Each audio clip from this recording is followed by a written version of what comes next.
মা,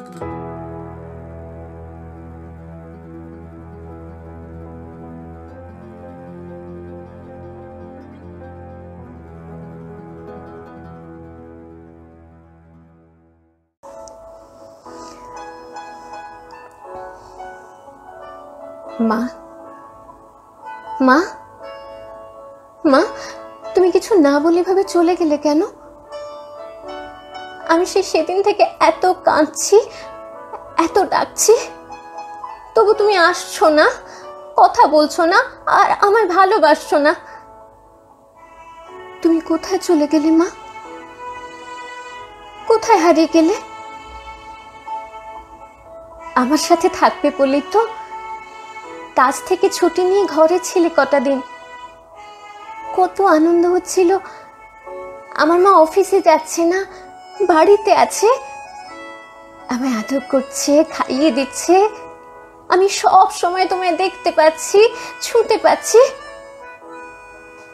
হঠাৎ তোমার শরীর খারাপ হলো। এরকম শরীর খারাপ তো আমাদের কতই হয়, আমারও তো হয়।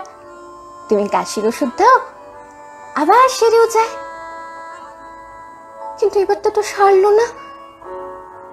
তোমার শ্বাস নিতে কষ্ট হতে শুরু করলো হঠাৎ, কি ভীষণ কষ্ট। আমার খুব কান্না পাচ্ছিল দেখে। হাসপাতালে নিয়ে গেল তোমার, আর তুমি ফিরলে না। আমার মা কোথায় হারিয়ে গেল হঠাৎ। সেই থেকে দরজার সামনে বসে আছি তুমি আসবে বলে। অন্তত ফোনেও তো কথা বলবে। কেউ খাওয়াতে এলেও ইচ্ছে করছে না খেতে। আমারও তো শরীর খারাপ, কিন্তু তবু তো তুমি এলে না।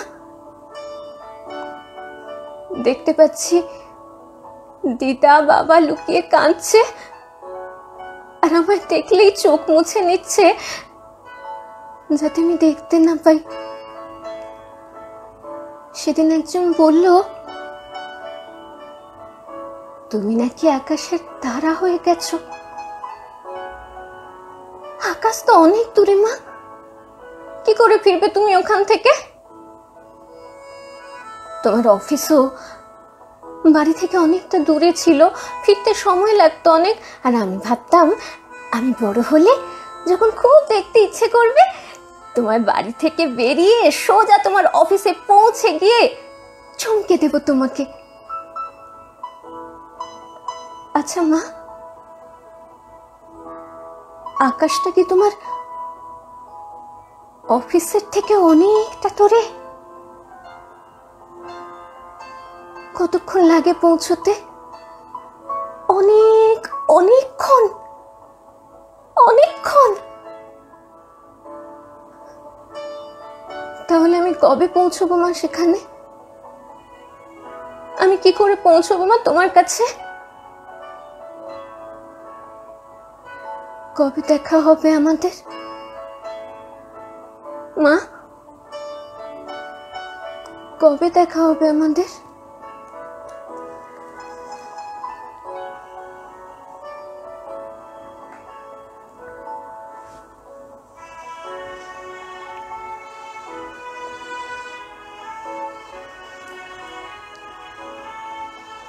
শোনা আমার, আকাশটা তো অনেক দূরে, তুমি সেখানে আসতে পারবে না বাবা। কিন্তু জানো তো, আমি তোমার কাছে আসি তো রোজ। হাওয়া হয়ে তোমার কপালটা ছুঁয়ে ফিরে যাই আবার। শেষ কটা দিন তোকে তো ছুঁতেই পারলাম না রে সোনা। জানিস, আমরা না এভাবেই আকাশের তারা হয়ে যাই। যে নক্ষত্রগুলোর নাম তুই বিজ্ঞান বইতে পড়বি, তেমন কোনো না, তেমন কোনো নামি দামি নক্ষত্র নয়। তোর বিজ্ঞান বইতে পড়া নক্ষত্রগুলোর মতো নামি দামি নক্ষত্র আমরা হই না। অনেক তারার মধ্যে অনেক দূরের চোখে না পড়া একটা ছোট্ট তারা। আসলে কি জানিস বাবা, আর একটু বড় হয়ে ইতিহাস বইতে যেসব যুদ্ধের কথা পড়বি, আমরা হচ্ছি সেরকম যোদ্ধা। না না, যারা রাজা মন্ত্রী হন তারা নন, তাদের তো নামই চিনিস। আমরা হচ্ছি সেই সব সৈন্য যারা সামনে থেকে লড়াই করে যুদ্ধক্ষেত্রে, কেউ বাঁচে কেউ বা মরে। ওই যে পুলিশ কাকুটা লড়ে যাচ্ছে এতদিন ধরে করোনার মধ্যে, উনি এরকম একজন সৈনিক।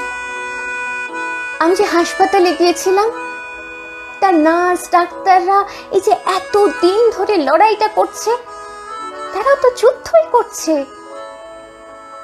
শুধু তো তারা নয়, যে কাকুটা রাস্তা পরিষ্কার করে, যারা প্রত্যেক দিন ব্যাংকে গেলে সাহায্যের হাতটা বাড়িয়ে দিচ্ছে, যাদের দোকান থেকে প্রতিদিন আমরা আমাদের প্রয়োজনীয় জিনিসপত্র পাচ্ছি, তারাও যুদ্ধ করছে। এক একজনের যুদ্ধ এক এক রকম। যে পরিযায়ী শ্রমিকদের আমি দিনরাত পাশে থেকেছি, তারা ওই জীবনটা জুড়ে শুধু যুদ্ধই করে যায়। যে মানুষটা অফিসে কাজ করে, যে এই করোনা পরিস্থিতির মধ্যেও একটা বাসের জন্য হন্যে হয়ে রোজ দৌড়য়, তারাও যুদ্ধই করে। আমরা যুদ্ধ করি এই জীবনের জন্য, এই দেশের জন্য, এই অর্থনীতিকে বাঁচিয়ে রাখার জন্য, এই পৃথিবীতে বেঁচে থাকার জন্য। আমাদের এই যুদ্ধের জন্যই পৃথিবী সচল থাকে। কিন্তু আমরা যারা বড় বড় নামের মানুষ নই, তারা যখন এই যুদ্ধে হেরে যায় না, তখন সে হারিয়ে যায়। জানিস তো, জানো তো শোনা, আমরা এই পৃথিবীর কাছে শুধুমাত্র একটা সংখ্যা, শুধু একটা সংখ্যা মাত্র। আমরা সুস্থ সমাজের জন্য লড়ি, আমরা দেশের জন্য লড়ি, আমরা পৃথিবীর জন্য লড়ি, কিন্তু আমরা হারিয়ে গেলে এই পৃথিবীর কিছু যায় আসে না। আমরা যারা প্রতিদিন জীবন যুদ্ধের জন্য পথে নামি,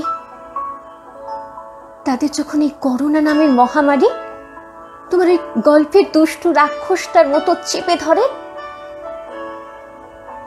তখন আমাদের বাঁচাবার জন্য কোনো রাজপুত্র মন্ত্রীপুত্র আসে না।